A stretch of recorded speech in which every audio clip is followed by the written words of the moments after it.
It's Peaches here, and this is Peaches Pit Party, the podcast. A lot of puh sounds with that title. A replay of today's full show, which you can hear weekday afternoons live on KBAR 101. I hope you like what I have to say, and if not, well, then I'm sorry, not sorry. Enjoy. Wind Waker kicking off Peaches Pit Party on this hump day, June 26th. Hopefully you are doing well. It has been a weird week being the radio nerd that I am. I'm a huge fan of this particular radio show in Los Angeles. I've brought up the show plenty of times on the Noon Hour of Madness and Mayhem powered by Jalisco's, as well as on Victor's show in the past, talking about the Woody Show out in Los Angeles. I grew up listening to them practically. I didn't grow up listening to them. They started back in 2014, only 10 years ago. I've listened to them since the very beginning, and I still sort of listen to the podcast version of their show, even in my free time. And there's a whole bunch of drama within that show because one person was about to get, terminated, and then she left the show, and now everybody's freaking out saying, I miss Ravy in the comments section. There's people with their conspiracy theories on Reddit, as per usual, people who are not knowledgeable at all to the subject. They're not even a part of the building, the same business or whatever, but yet they think they're experts. It's like what I brought up during the Noon Hour of Madness and Mayhem powered by Jalisco's today about people talking about or this one person had a whole paragraph comment about our transmitter and stuff. It's like, who are you? You don't even work in this building.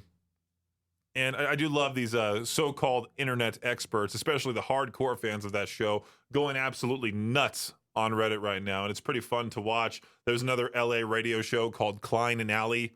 I believe they're on K-Rock, which absolutely stinks. K-Rock is a whole other thing I could talk about, but they basically left a comment saying how we would never betray our best friend of 30 years or something like that. Some good old-fashioned LA radio wars happening now. Hopefully Woody, goes back at them. I would love to see some radio rivalries happen again. It'd be great. It'd be very entertaining.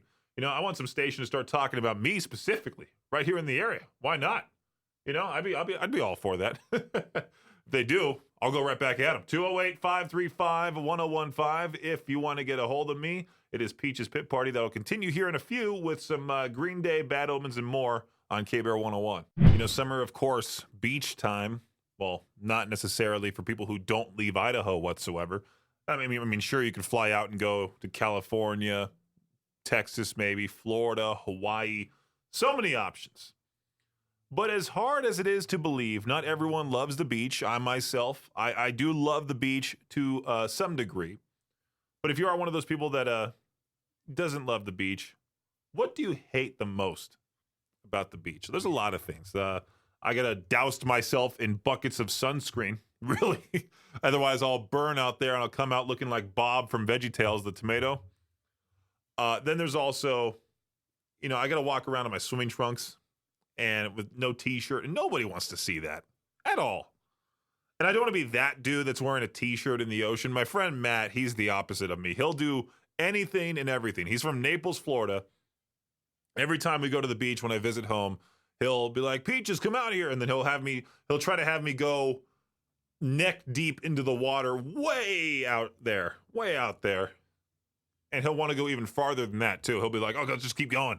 Let's swim to Catalina Island for crying out loud. Not only that, but then there's also the families that bring that loudspeaker and they start blasting the obnoxious music for everybody to listen.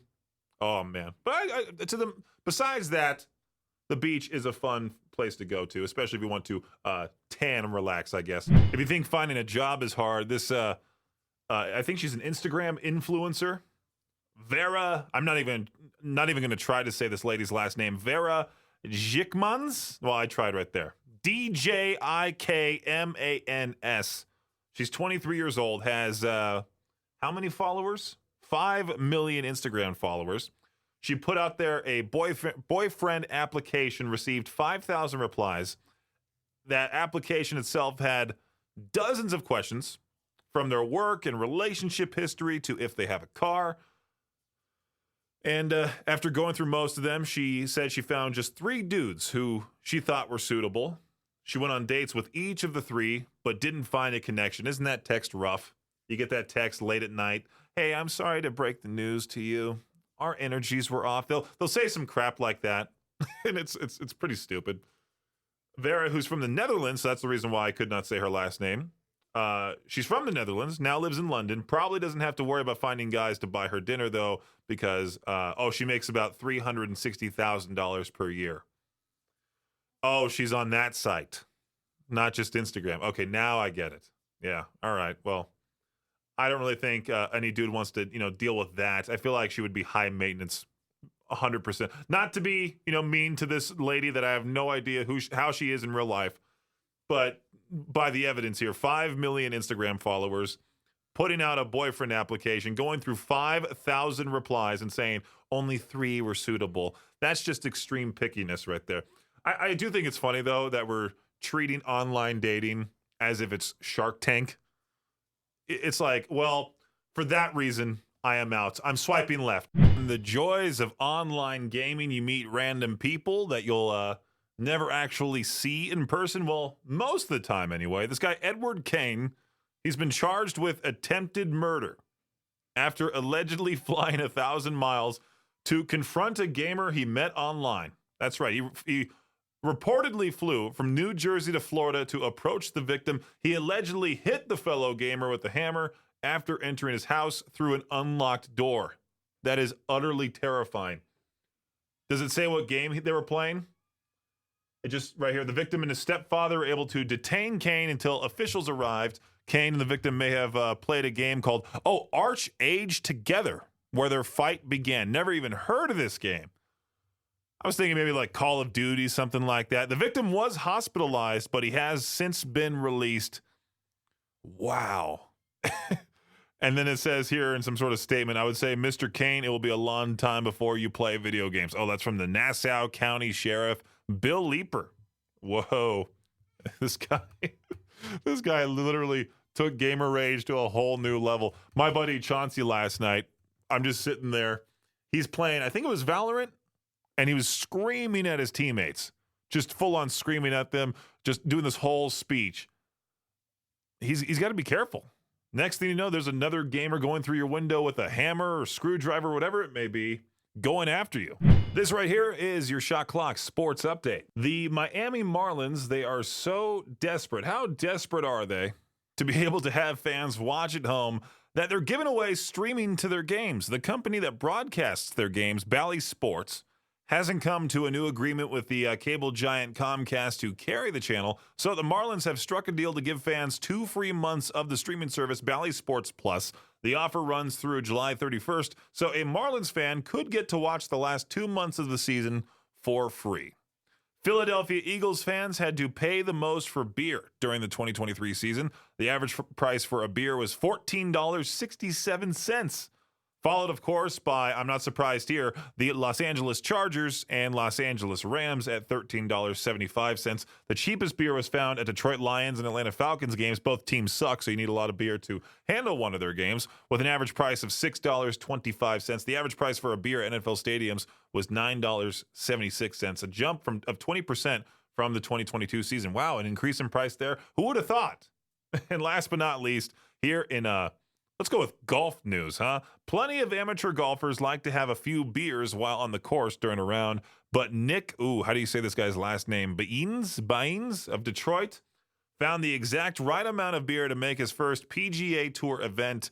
Nick played a qualifier for the upcoming weekend's Rocket Mortgage Classic. What a name that is, in Detroit. And after shooting a 65, he had to wait to see if he made the cut. During the wait for the field to finish, he drank 3 beers, and then learned he'd been in a playoff with 4 other players to see which 4 would advance to the tournament. Nick made it through 8 playoff holes before clinching a spot and said that 3 beers was the perfect amount to calm his nerves before the playoff. You know, if I was a golfer or had to be forced to watch golf, I'd start drinking then too. That does it for your Shot Clock Sports Update right here on K-Bear 101. Idaho's only rock station, K-Bear 101. The latest wave of travel influencers are bringing their pets along. French Bulldog Lola and Pet Mom, Pet Mom D, have over 20,000 followers on Instagram, and more owners are looking to bring their fur babies, I hate that term, on vacation. Those type of people that put their pets on pillows and, framed pictures and say, after they pass away, I miss my little Lola. Little Lola. She was the best. 40% of Americans follow influencers in the American pet industry, makes $140 billion a year. Does this mean there's an audience for pet travelers? Someone said, I did not try to have a following. I did not try to be featured and stuff. That person with her orange cat, Lieb Chen, now has 239,000 followers. I should propose this idea to Victor. Maybe what he should do now that he has that new kitten, Lucy, and maybe even Koopa, bring both of them to different tourist destinations. Why not? Take photos of them, start an Instagram profile for them. I'm sure as social media director of the channels here, he would love to do or make another social media account for his pets and feature both his cats in different photos. Saw here that Walmart will replace their labels with digital screens. It'll be implemented in all stores by 2026. They say the move will improve customer experience, but as of course, the online crowd are suspecting that the digital screens will be used to implement surge pricing. Currently, Walmart stores have 120,000 products, each with their own price tag, and employees must change prices regularly when there are markdowns or rollbacks. A price change that used to take an associate 2 days to update now only takes minutes with the new DSL system. I just went to one place, one fast food drive-through, and it made me laugh because I got the munchie meal from there, and it used to be $10. It was perfect. It was a little tiny. It was a great low price for a lot of food. You get a burger, 2 sides, and a drink for $10. But somebody slapped a sticker. One of the associates slapped a sticker on top of that 10 and made it $11. A whole dollar more. Now, I wasn't one of those people that went up to the window and said, "Oh, you guys raised prices again?" I used to have to deal with a whole bunch of that when I worked at In-N-Out Burger. It's like, yeah, I'm controlling the prices here. I'm tall enough to reach the menu, but am I actually putting numbers up there? No. KBAR 101, Idaho's only rock station, a Florida family. I think I talked about this Florida family before. They filed a lawsuit against NASA because their home was damaged by that space debris. I talked about how these people were just sitting there comfortably in their own home, and then boom! NASA confirmed that a pallet hit a home in Naples instead of burning up during re-entry. Alejandro Otto and his son were home when the debris created a hole in the roof. The family is seeking damages for property loss, emotional and mental anguish, and business interruption. It would be utterly terrifying just to sit there. I can only imagine if I'm chilling in my room in a house, not in my apartment, because if it was in my current apartment, then the space debris would have to go through the upstairs neighbor's place, then into mine. So it'd affect both of us. But if I'm just sitting there like at my parents' house or something, all of a sudden, boom, something comes crashing through the roof and it's space debris from an international space station, of course, I'd be very upset. You got to be kidding me. I dealt with a text message one time from the landlord that a guy was mowing the grass right outside my place, and a rock went into the lawnmower and launched into my window and shattered the outer portion of it.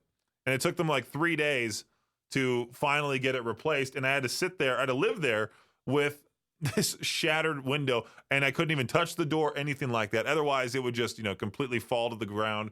And then I would have this massive opening in and out of my place, which would have been great if I wanted to get robbed. And of course, the internet's at it again.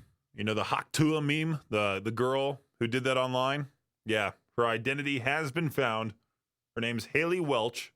She's from Nashville, Tennessee.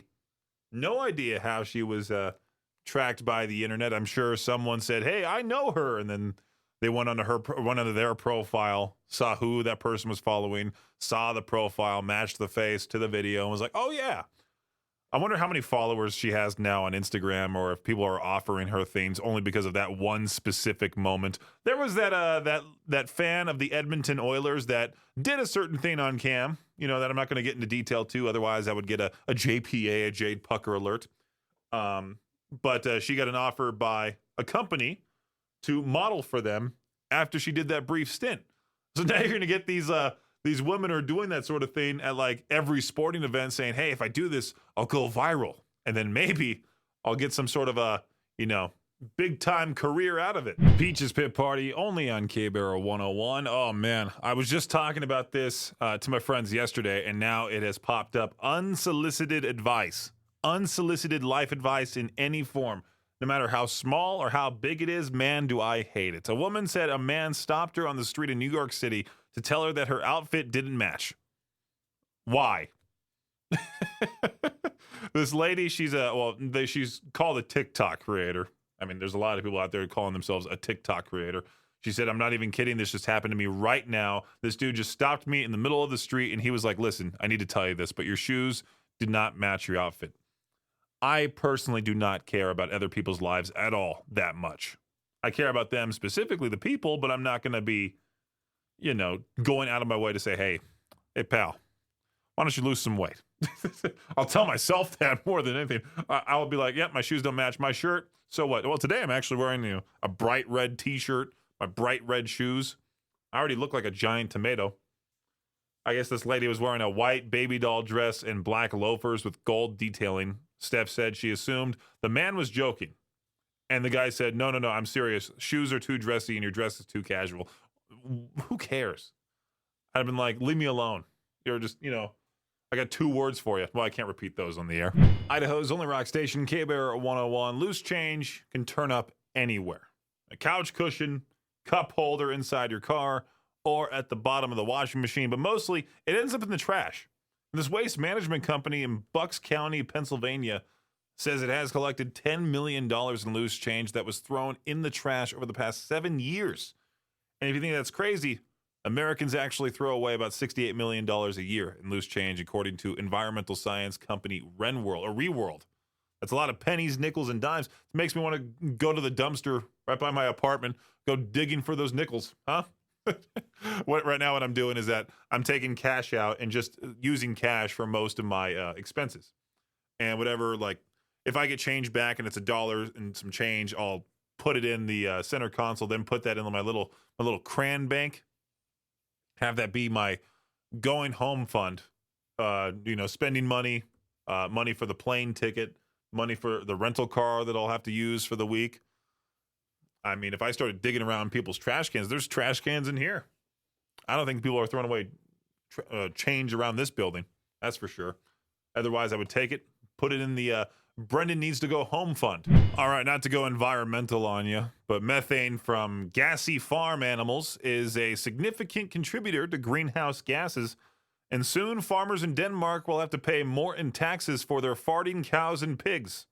Yeah, that's right. The government has passed a new carbon tax bill that will hold farmers accountable for their animals' emissions.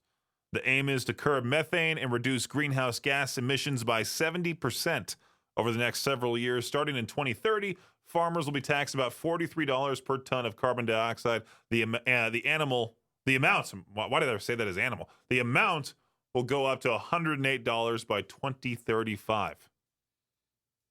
This is just downright dumb. People are going to take their farms and move elsewhere. That's about it. You see the rising costs in California, and people are taking their major corporations to Texas, where it's a whole lot cheaper. There's no weird taxes involved and all that. People are just going to, take their cows, their farting cows and pigs, and move them to another place where they won't get taxed for them. AAA says 71 million Americans are expected to hit the road during this Independence Day holiday travel period, which is from around starting tomorrow to July 9th.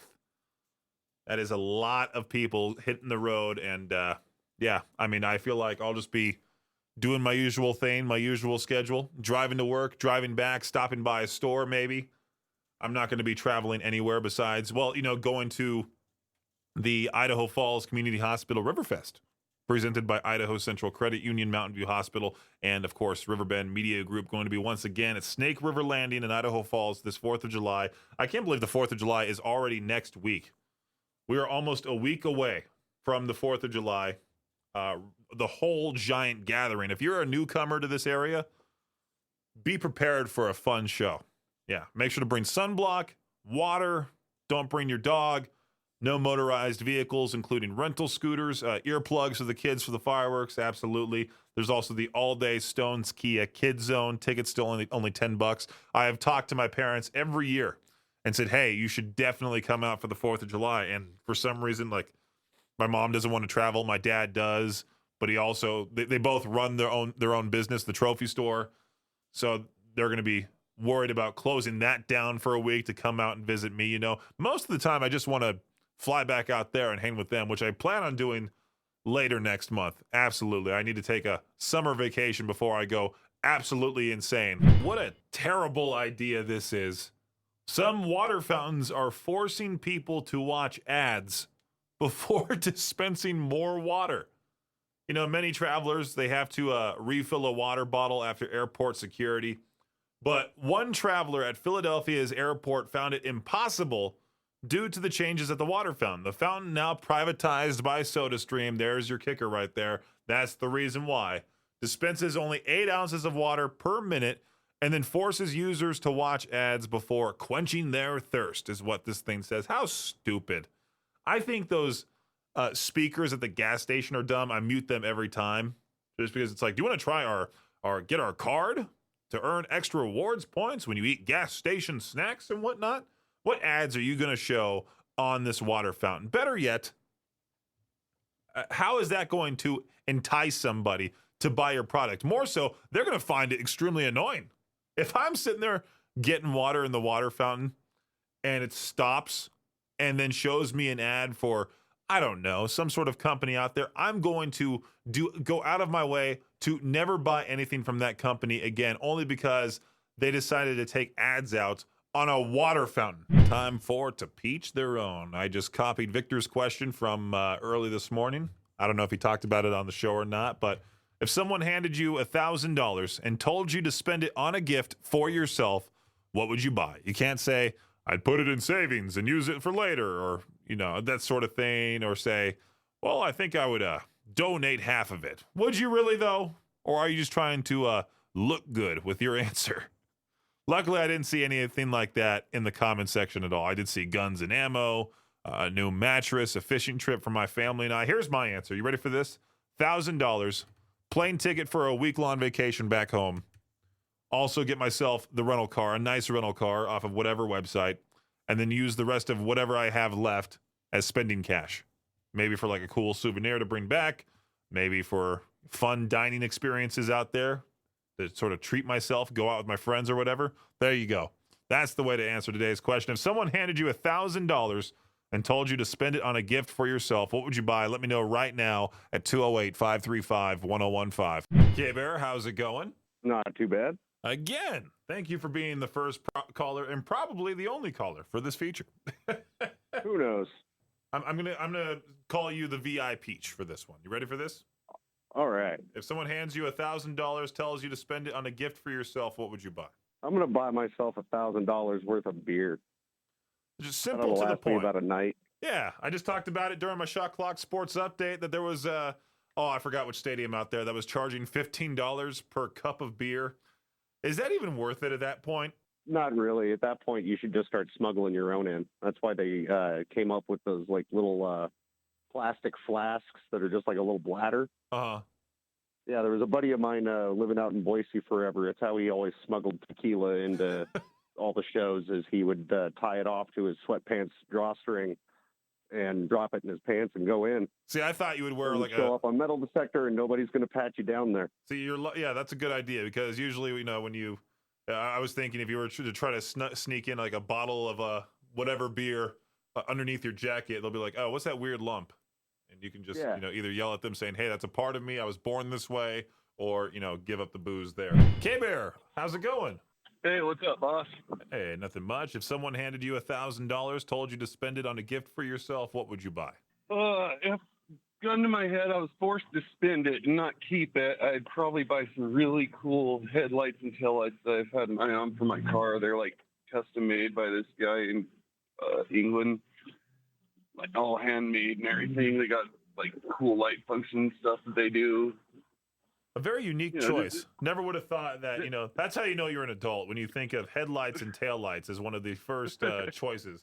It's like, I want to get a new vacuum myself. And I never thought, if I rewind back to 17-year-old Brendan, if I were to go back and say, hey, in 10 years, you'll be excited about getting a new vacuum, I'm sure that would be, wild to that guy. You'd probably kick yourself pretty hard. Yeah, no kidding. Thanks for listening to Peach's Pit Party, the podcast. If you enjoy the show, please share, subscribe, and rate the podcast. Peach's Pit Party is hosted by me, Peaches, and is a production of Riverbend Media Group. For more information or to contact the show, visit riverbendmediagroup.com. Until next time, Peach out.